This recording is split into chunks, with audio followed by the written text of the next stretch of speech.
course, it's too ridiculous. I haven't been to the seaside for years. And now, instead of doing whatever it is one does at the seaside, here I am, sleuthing like mad, trying to clear my poor husband's name. I mean, it's potty, isn't it? Look around you. Would anyone think that 24 hours ago a perfectly strange young girl was found dead in our library? And now here I am with you, tracking down suspects at a 5-star seaside hotel.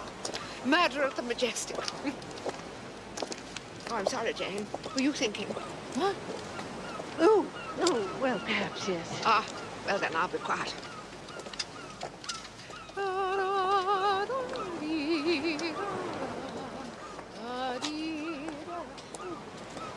Jane, what is it? That tune. Yes? Oh, I don't know. I just wondered. Well, it's just a tune.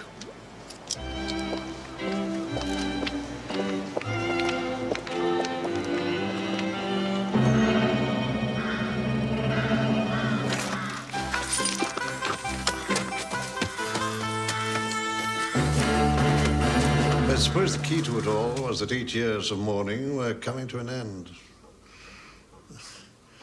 I've only just realized it. Thanks to you, Annie. To me? Yes, if you hadn't struggled free of me a little this holiday, then I doubt... dear God. Poor little Ruby.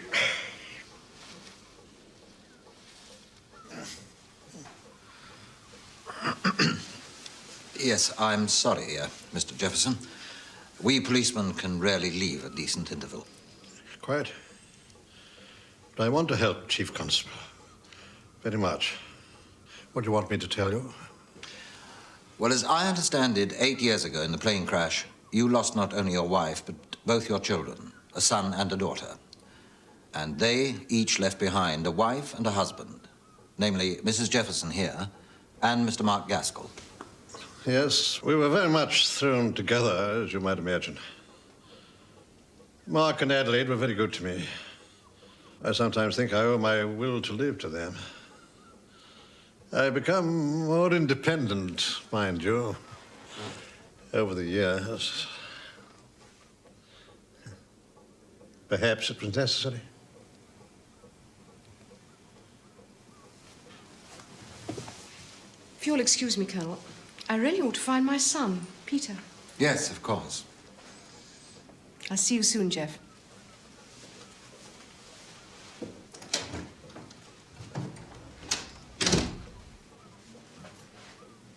Mr. Jefferson, when you announced that you intended to adopt Ruby Keene as your daughter, what was the reaction of Mrs. Jefferson and Mark Gaskell?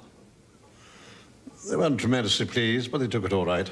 And was that the reaction that you expected? It was, yes. I didn't expect them to like it.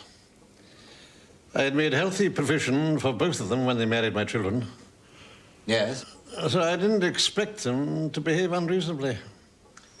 It's my experience that families often do. Oh, but we shared a lot. Don't forget. And they had no blood claim on me. True. And when you decided to adopt Ruby Keene, did you also tell them how much you were going to leave her? They're not stupid. They'd have made educated guesses. How much was it, in fact? 100,000. Yes, I suppose that's a motive.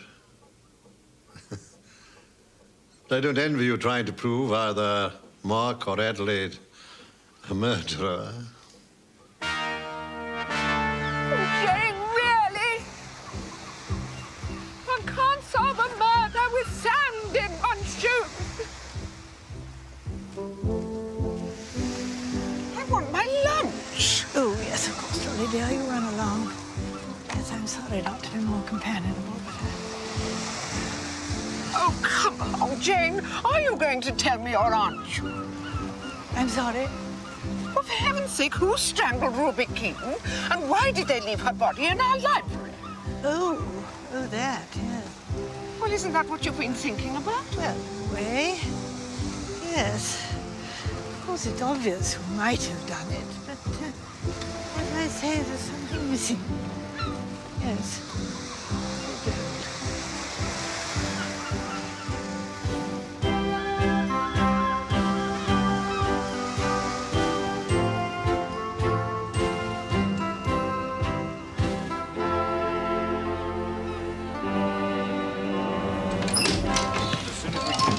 Line to HQ. Oh, and cars on standby 24 Inspector hours Slack's a day. table there. Backup table's here. Let's get on with it. Gotcha.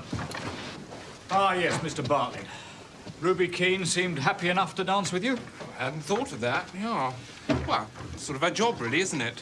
Yeah, I think she was quite, I danced quite decently, you know. You finished dancing when? Gosh, sorry. Couldn't say. No idea at all. Sorry. It's a thing time, isn't it? What did you do after you stopped dancing? Well, you know how it is. Thought I might get lucky, take some for a spin, you know. But then she pushed off. Who did? Ruby, after I last danced. Lake? Yawning like a monkey through most of it anyway. Then she said she had a headache.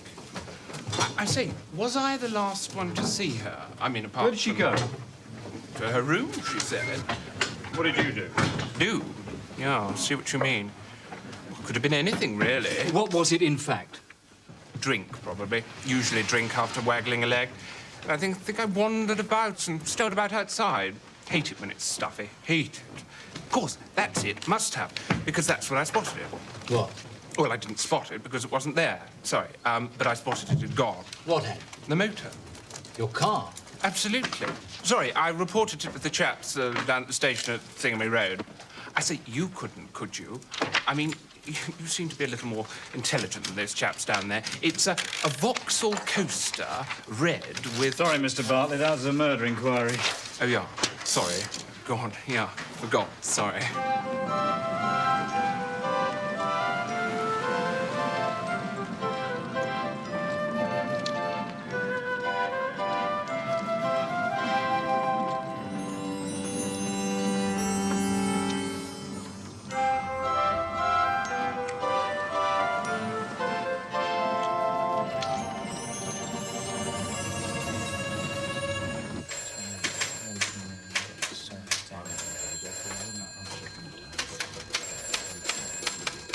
You are staying here alone. You checked in on Wednesday and planned to leave on Sunday. And you never met Miss Keene. Well, thank you for coming along. We won't need to contact you again. I'm sorry to trouble you again. Not at all. We need to establish... Lake! Sir? Perhaps should be so good as to, Hello. Yes, can I help you? Ackroyd? Mrs. Perkins. Yes, now what can I do? Now, Miss Turner. You were walking your dog? We need to establish the actual times, you see, of your cousin's movements. And, of course, the movements of others who are involved. Yes, of course. Now, you said in your previous statement that she did her exhibition dance with Mr. Starr. Yes, that was 10:30, there or thereabouts. She used to look forward to it. Ladies and gentlemen, Miss Ruby Keene!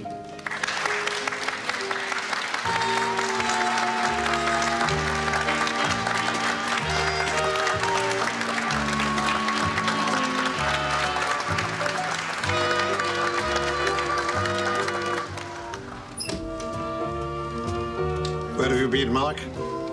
Sorry. Writing letters. Come on, Mark. Ruby's just starting to dance.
Her next appearance was scheduled at midnight. It was just after that that Ray came over to the table. He wasn't pleased.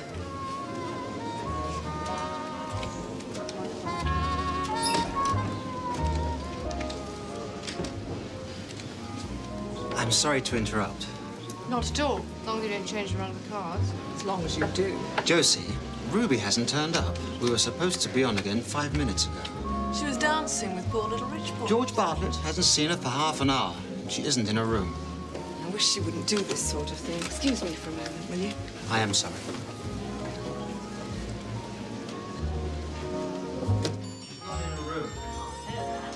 But we're supposed to be on now. Yes. But she's your responsibility. Where the hell is she? Bridget, have you seen Ruby? No, shouldn't she be with you? Listen, Ray, we'll have to do a toned-down version ourselves. Right, I'll buzz upstairs and change. You work out a routine with plenty of the slow spectacular. Not too much of the athletic flash. You'll probably put that ankle right back.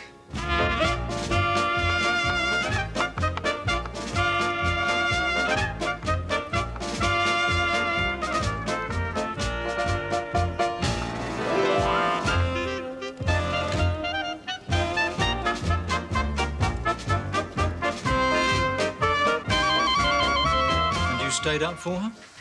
Till nearly 2. Mr. Starr persuaded me to go to bed eventually. When did the bridge game actually begin?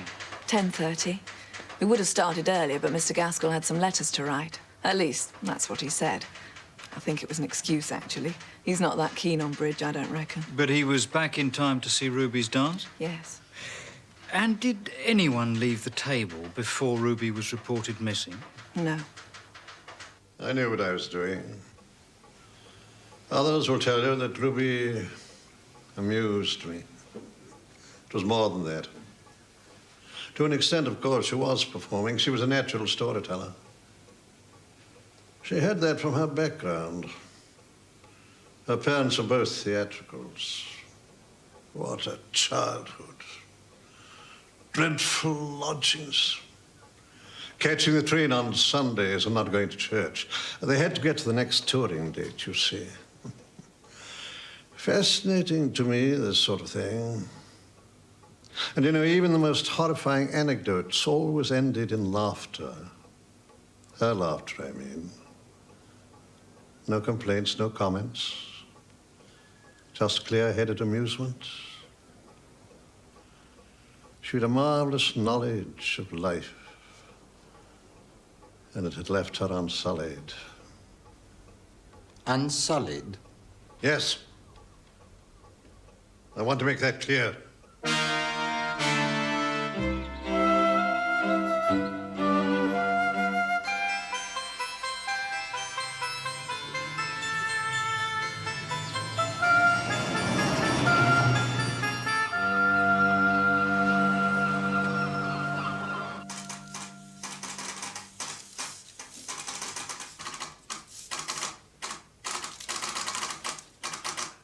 Then you must sell 100, Whitney Markham. Excuse me. Have you talked to Sir Henry yet? No, sir. Why the hell not? You're a bloody old woman, Edwards. I told you it was urgent. I haven't spoken to Sir Henry, sir, because he was not at home. I did, however, leave a message with his housekeeper who said she could contact him. I have no doubt that he will be here for lunch, as requested. And if you'll excuse me, sir, I shall now go and confirm the arrangements. Edwards! What? Bring me tomorrow. Excuse me, I say, you from Scotland Yard? I'm Peter Carmody. My name's not Jefferson, you see, because Mummy was married before. My real daddy was killed in the war. Gotcha. Do you like detective stories? I do, most of them. Got lots of autographs, Dixon Carr, H.C. Bailey, and Dorothy Sayers. Will the murder be in the papers? Well? Because I'm going back to school next week, and I'll be able to tell the chaps that I knew her. I mean, really knew her well. You did you? Yes. What did you think of her? Not much, quite honestly. She was pretty thick. Mummy and Uncle Mark didn't like her much either. Only Grandfather. She was always butting in. They're glad she's dead. How do you know? Uncle Mark said it was one way out anyway, and Mummy said yes, but it was so horrible or something, and Uncle Mark said he didn't see the point in being hypocritical.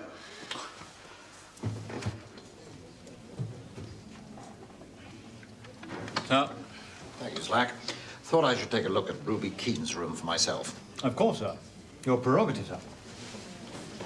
That was Mrs. Jefferson's boy, wasn't it? Mm-hmm. Did he have anything to say for himself? Oh, he thinks his mother probably did it, aided and abetted by his uncle. Does he now? Chambermaids only do the staff rooms once a week, so nothing was touched. No unaccounted prints. Is this the dress she was wearing for the exhibition dance? Yes, sir. As far as we can tell, she left George Bartlett at 11:30 and nobody saw her after that. So presumably she came up here, changed out of this into the white dress she was wearing when she was found. Yes, sir. Who occupies the other rooms on this floor? Only Josie Turner opposite. The other rooms are empty. The extra summer staff used them later. So there was no one to see her.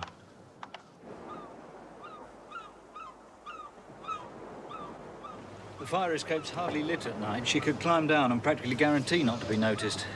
Yes. There's only one reason why a girl changes her dress. Quite. She was going to meet someone. I'm sorry you had to cancel your little gathering. I was looking forward to it. Everyone's catching it. The Naylors rang last night to cancel their due. Yeah.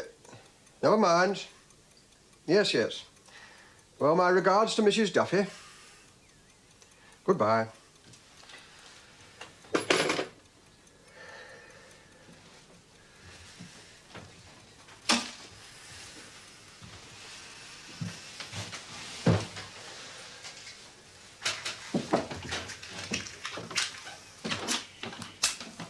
Come on, Malcolm. Come on. You said you wanted to see the Colonel. You can't back out now. You've got to tell. Now, come on.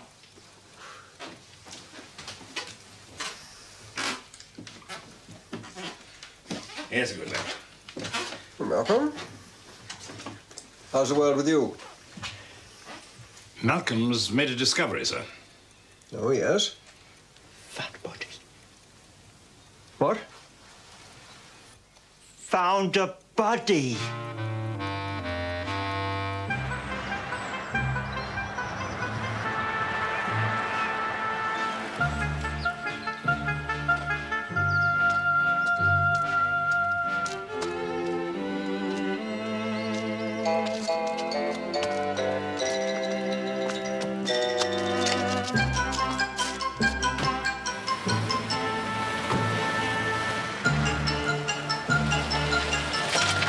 She was going to meet somebody.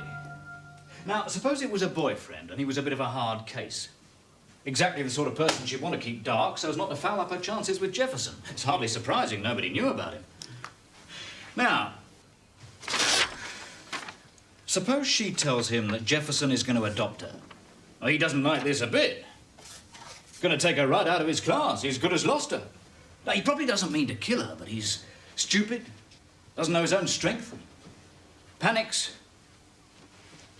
wrings her neck, drives around a bit, hardly knows where he is. Passes Gossington Hall. Big house, easy to break into. Dumps her there to divert attention and clears off to London. Well, I think it's about the best line we have at the moment. There is the financial motive, of course, but at this stage it looks as if Mrs. Jefferson and Gaskell have a cast-iron alibi.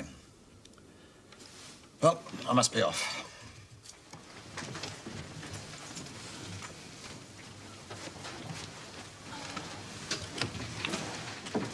Slack, I want you to report to me at the end of each day, whenever you finish. The Bantrys are neighbors of mine. Huh?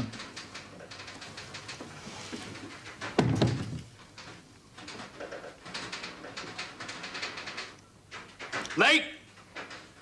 Tell Prescott, that's the manager, that I want to speak to that flash piece of goods who teaches tennis. What's his name?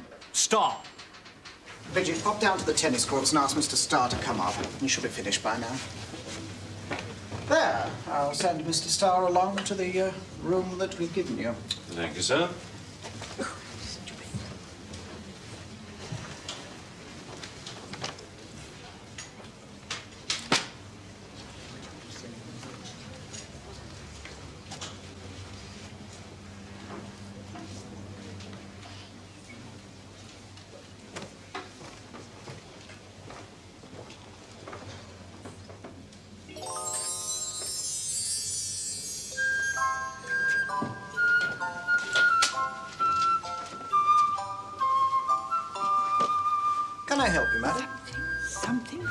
I've seen and I don't know what it is. Madam.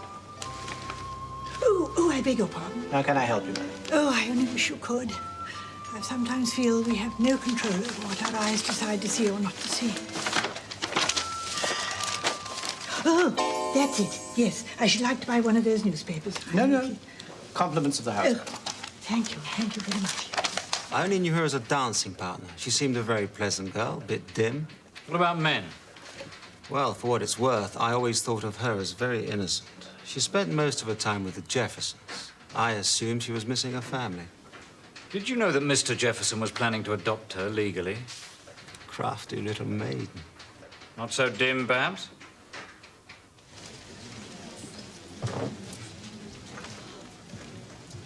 Good morning. My name's Clithering. Would you telephone Mr. Jefferson's room? He is expecting me. Yes, indeed. Sir Henry Clithering. I'll phone his suite now, sir. Thank you. Sir Henry Clithering is downstairs. Thank you. Mr. Jefferson's suite is on the first floor, sir. His man will meet you at the stairs. Thank you.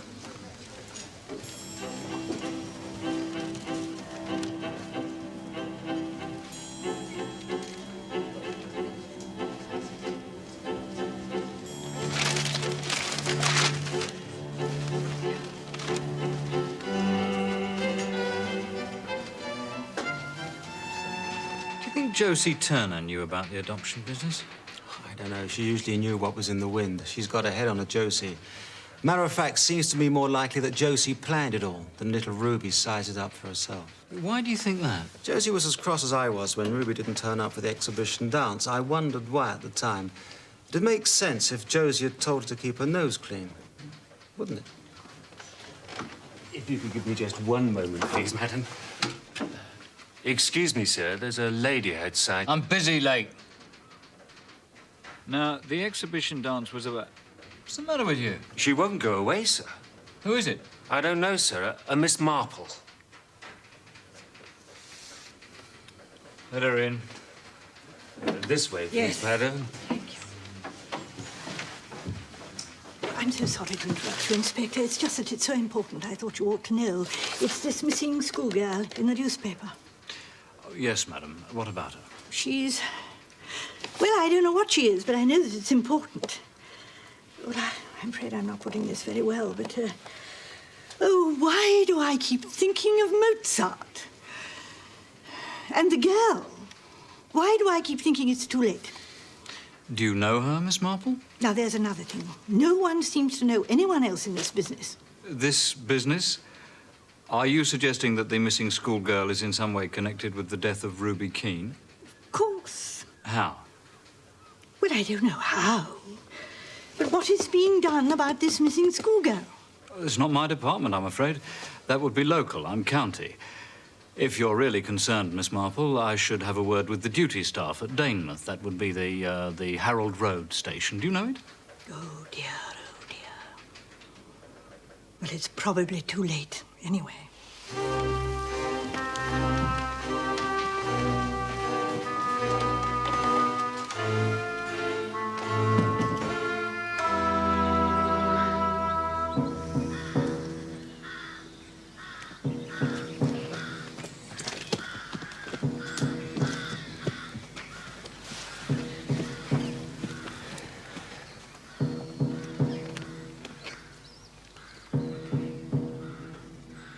Any clues?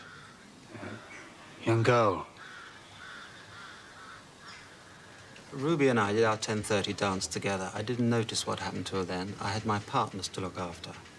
When she hadn't turned up by midnight, I saw George Bartlett. He said that he hadn't seen her since around 11:30. So I went to look for Josie. Sorry to interrupt. Josie, Ruby hasn't turned up. George Bartlett hasn't seen her for half an hour. I wish she wouldn't do this sort of thing. Excuse me. I am sorry. Damn little fool. She can't do this sort of thing. It'll ruin all her chances. She's not with that film bloke, is she? She's changed. She must be with someone, little idiot. How I'm going to square this with the Jeffersons, God knows. The Jeffersons? Never mind, come on.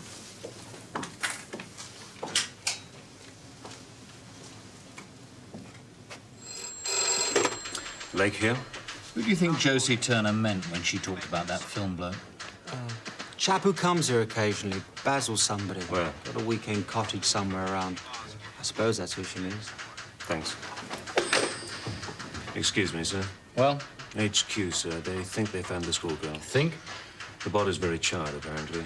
She's in a burnt-out car in a disused quarry about 5 miles from here. Ben's Quarry. The car's a Vauxhall Coaster, sir.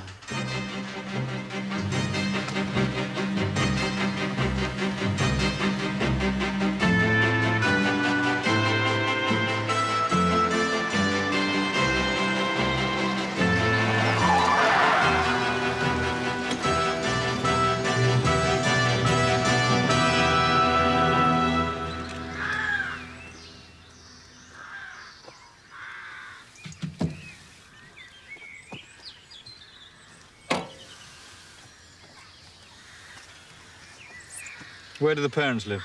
Westcliff, sir. You have to admit it has all the bizarre ingredients of a cheap thriller. Most extraordinary. That really is the most extraordinary story. Arthur Bantry's place. What do you want me to do? What I would do if I went in this damn chair. Find out who killed the girl? Yes, you're the professional. It's a long time since I did any detection. Mind you, I suppose now I've retired from the yard, I can nose around a bit without treading on too many toes. Good.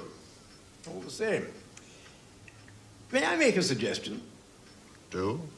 Did you know that downstairs in the foyer is one of the most formidable criminologists in England? Really? Oh, yes. And I can lay you almost any odds you would never recognize her as such. There she sits, an elderly spinster. Sweet, placid, so you'd think. Yet her mind has plumbed the depths of human iniquity and taken it all in the day's work. How do we involve her? I expect she's involved already. She lives in St. Mary Mead, only a couple of miles from Arthur and Dolly's place. It's extraordinary. She knows the world only through the prism of that village and its daily life. By knowing the village so thoroughly, she seems to know the world.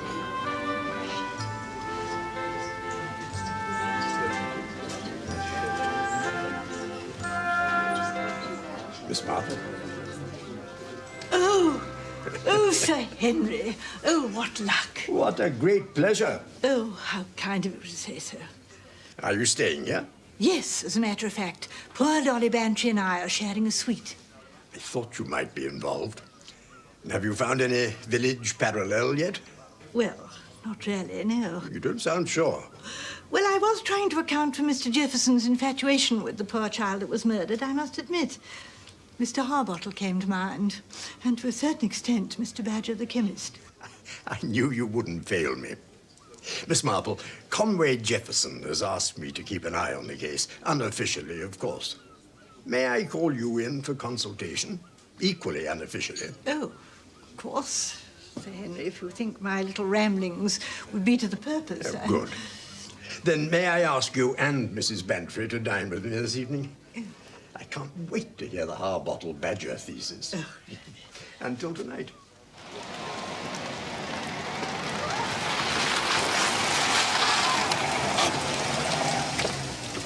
What was her name again? Reeve, Major Reeve. The girl was called Pamela. Pamela Reeve. Reeve.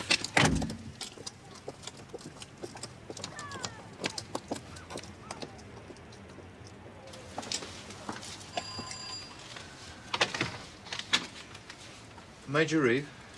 Yes. May we come in, sir? Oh, God. Oh, my God. Campbell? Come in.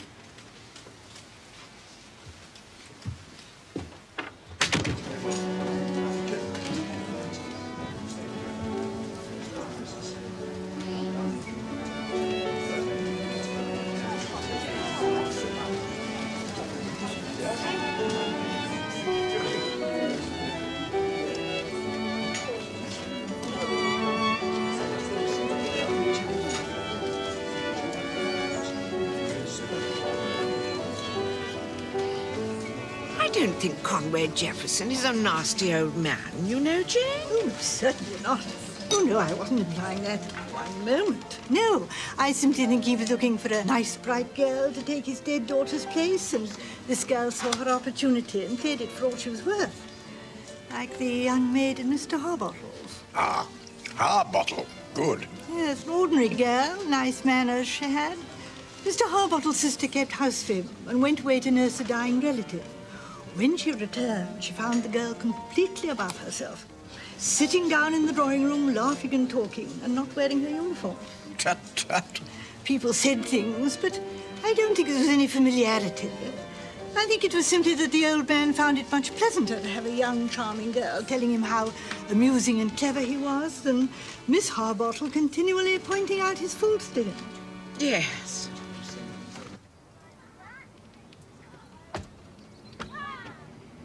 So you think it was foul play? Yes, sir. We think she was dead before she was placed in the car and that somebody tried to destroy the evidence.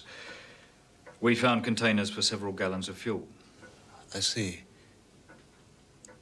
You don't think she was... We think she was killed because she was an unwitting witness to another crime. We don't believe the motive was personal in any way.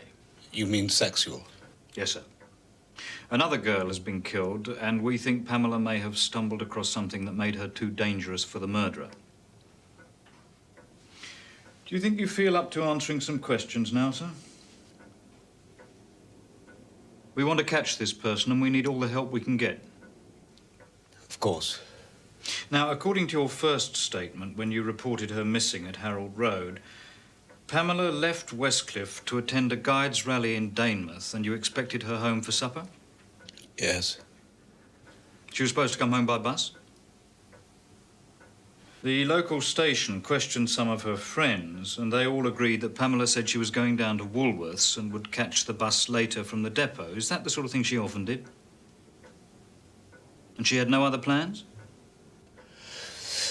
Not so far as I know. She hadn't got a real boyfriend, anything like that. Like playing games. She was a sporting...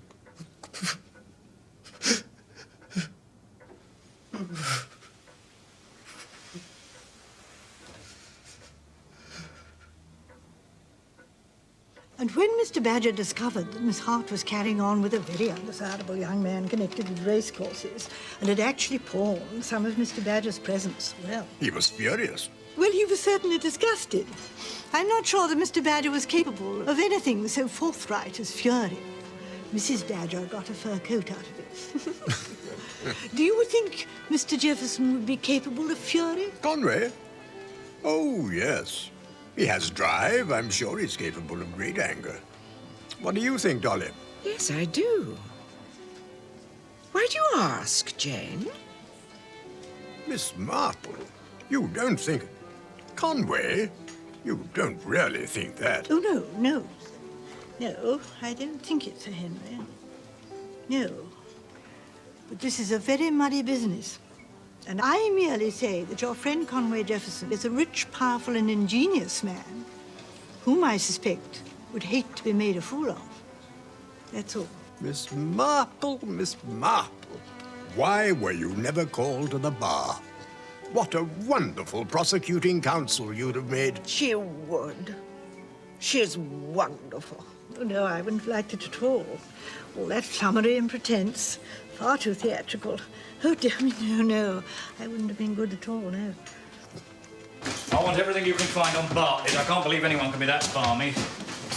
And I want confirmation that this film bloke the Turner woman was talking about is in fact Basil Blake. And if it is, then I want as much as possible about his visits to Danemouth. Check him out with the film studio, as usual drill. Ah! Forensic prelim. Good.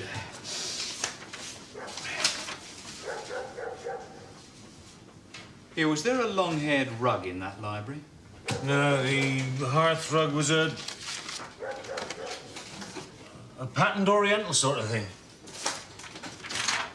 That dress she was wearing had some long hairs stuck to it, apparently. White hairs. Not wool. Ah! They reckon it was probably a goat. Mountain goat, something like that. Mountain goat, look.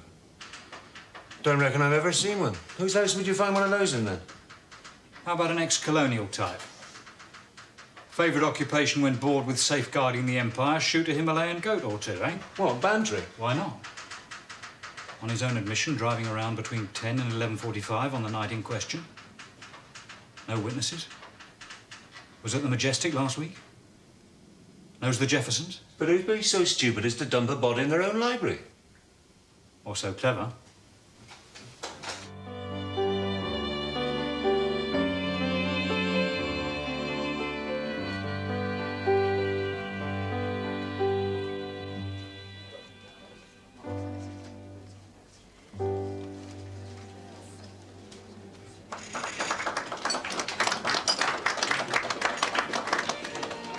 Oh, I certainly think that if Ruby had had a young man, she would have been careful to keep very quiet about it. And the young man might have resented it. Yes, that's plausible. You know, it struck me when her cousin, Miss Turner, was at Gossington yesterday that she looked angry with the dead girl. Of course, it may be that she was hoping to do well out of this business of her adoption. Now, to get back to Conway, what do you suppose sparked off this infatuation with the girl? Oh, that's easy. From what I can gather, the bond between him and his young in-laws was not so much respect and love as sorrow. Mr. Gaskell and Mrs. Jefferson are both young. They're beginning to feel less sorrowful, that's all.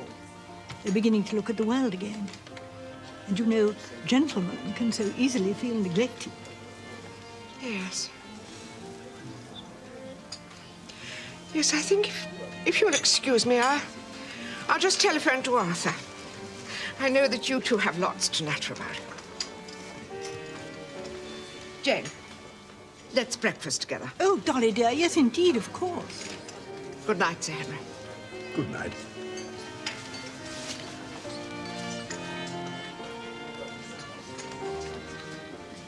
Why did you refer to Mrs. Bantry as poor Dolly this afternoon? Well, Sir Henry, it seems to be that this may well be the sort of crime that never does get resolved, like the Brighton trunk murders. That would be disaster for the Bantrys.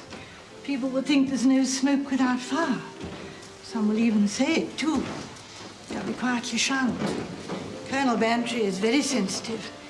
He'll turn in and in upon himself. He's probably started already. I think this could quite literally kill them. So you see, Sir Henry, we have got to find out the truth. It's such an open case, though, isn't it? It's 15 miles to Gossington. Now, Ruby Keene was last seen here at 11:30. By midnight, or earlier, she was dead. Almost any type of car could have made the journey in that time, if it was midnight. But why anyone should kill her here and take her body to Gossington, or take her to Gossington and kill her there, beats me. Well, of course it does, because it didn't happen. What, do you think it was an unpremeditated killing? I don't think anything of the kind. I think that a very careful plan was made, and what happened was that the plan went wrong. Oh.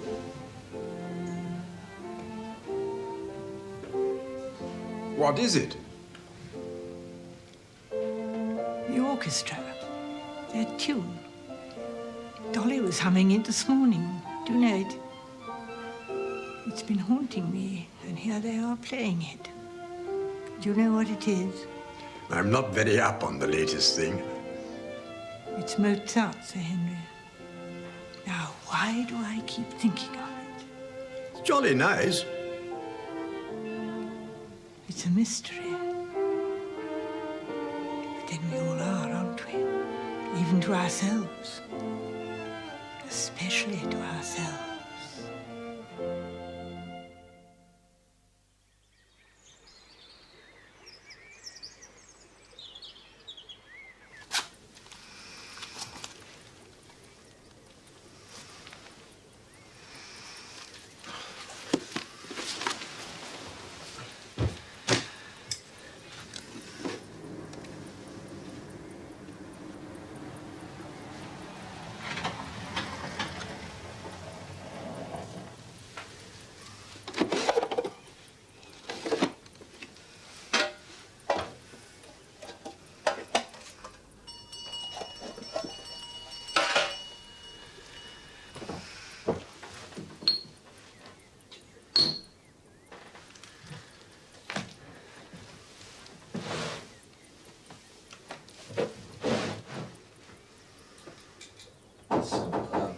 Come in.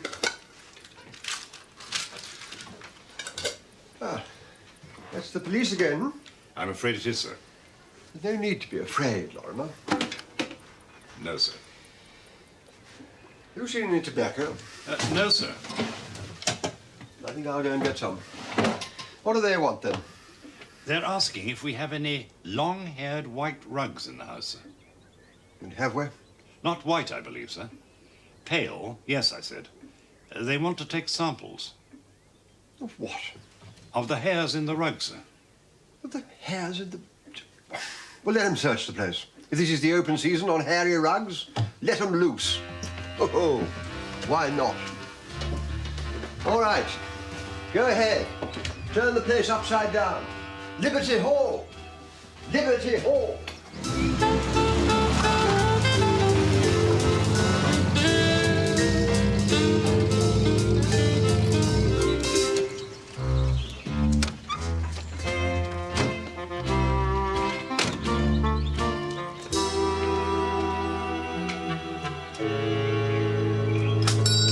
Thank you, Mr. Brogan. Good morning, Miss Dennis.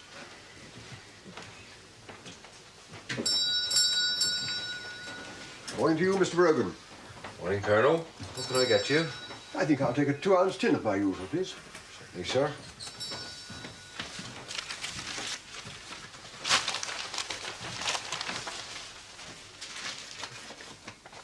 Thank you.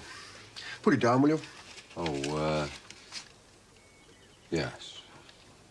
Something wrong? Nothing, sir. Nothing at all, Colonel. Please, Sad day, Mr. Brogan. Sad day.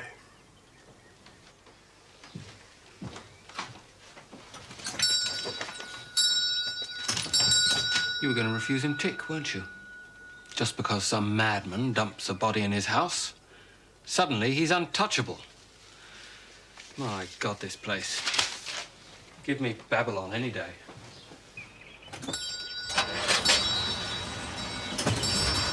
Colonel. What is it, Blake? I just wanted to say how sorry I am, sir. You are? About what? This business of the body in your house. It can't be very amusing. I must say you've got a damn funny way of putting things sometimes, Blake. Well, quite. It must be awful. Something so inexplicable. It's inexplicable. Quite. I just hope it isn't, Look, I think I'll be on my way. If there's anything I can do... Look, Blake, you and I have never got on very well together in the past, have we? Thanks for the offer and all that. But I can't see that situation changing. Can you? Good day to you.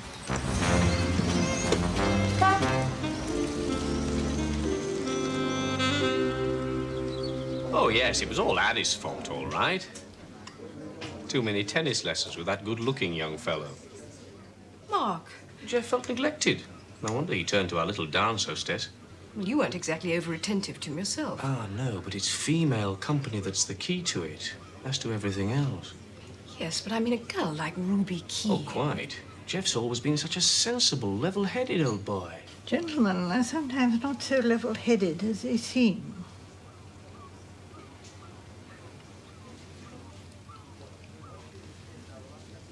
Oh, well, How is Conway today? I thought he looked well enough yesterday, but I hear he's been ill. Yes, he's all right. Tell me, Ruby Keene, what was she really like? Oh, Lord. Well, I don't see why we shouldn't talk about her. She was a common garden gold digger. Oh, Mark. And she knew her stuff. We never spotted her. Luckily for her, I'd have wrung her neck. Mark, for heaven's sake. It's just a figure of speech, Addie. We were mugs not to have tumbled her, Sir Henry, and I was angry, that's all.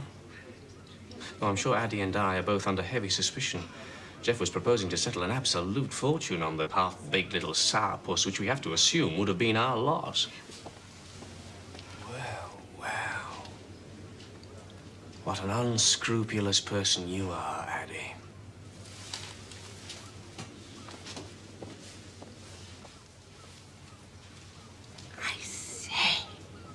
dear old Hugo McLean. Yes. Addy only has to whistle and along he comes, wagging his tail. The most reliable man in England. He's hoping to marry her, of course. Do you take this sack of potatoes to be your lawful wedded husband? I don't know. Well, will you excuse me? My daily duty. Jeff's constitutional. A quick burn up the corniche in the wheelchair. Bye.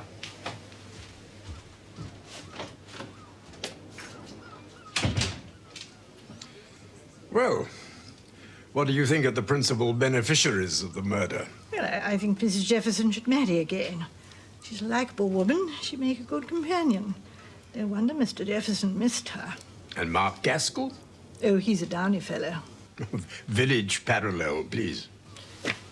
Mr. Cargill, the builder, he bluffed a lot of people in having more done to their houses than they wanted to, and then charged them the earth. He married money, too, like Mr. Gaskell. So you don't like him? Oh, yes, yes, I do. Oh, yes, I think he's attractive, but he doesn't take me in. A downy fellow who talks a little too much, that's what I think. And there's another little story.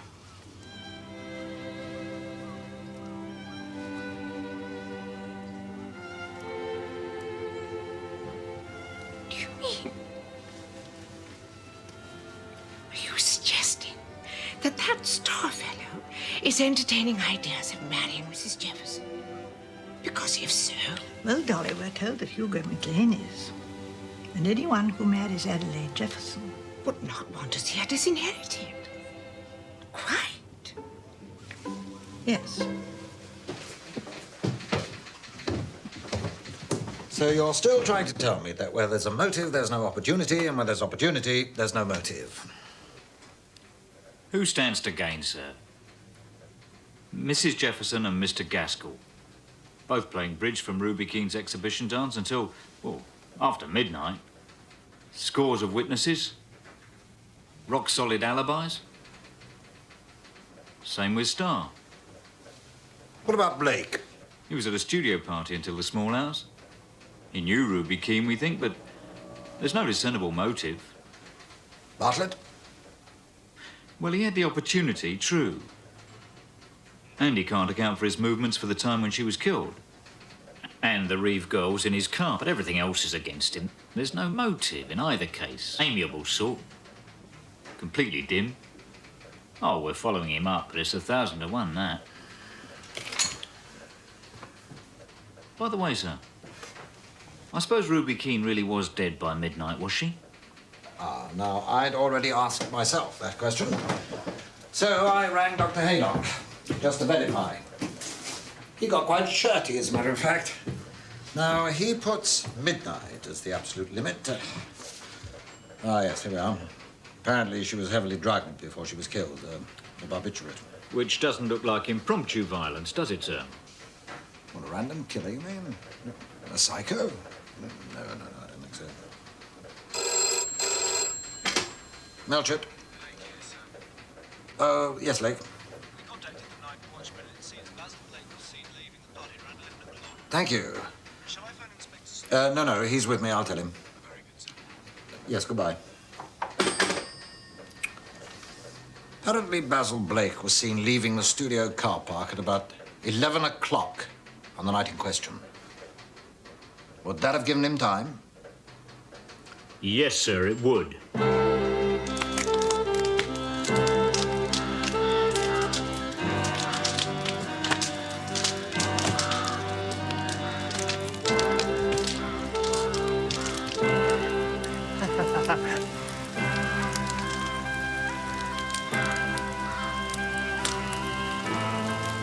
What do you be doing?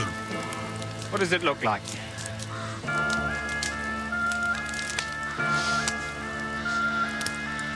I do stink. You be burning your car. No. My old granny, as a matter of fact.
Marple.